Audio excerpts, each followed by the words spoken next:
Welcome to the banker lamp. Please enjoy the video. You start by preparing the wall surface and measuring precisely. Remove trim and switches, then patch and sand until smooth. This prevents bumps telegraphing through the liner. Once done, measure height and width and add about 10% for seams and trimming. Cut your liner strips to wall height, keeping panels in order and labeling them.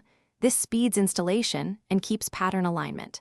Make sure to have a sharp utility knife and a straight edge ready before you paste. You now mix the adhesive per instructions. Accuracy matters for tack and drying time.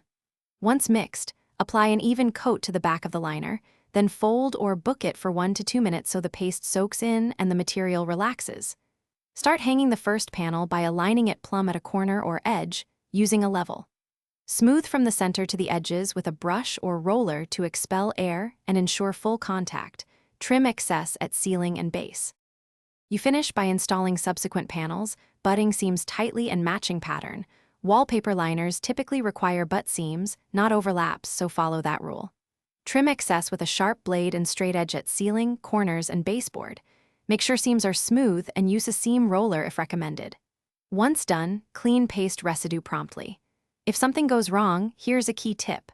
For bubbles, lift the panel slightly. Apply paste and resmooth from the center out.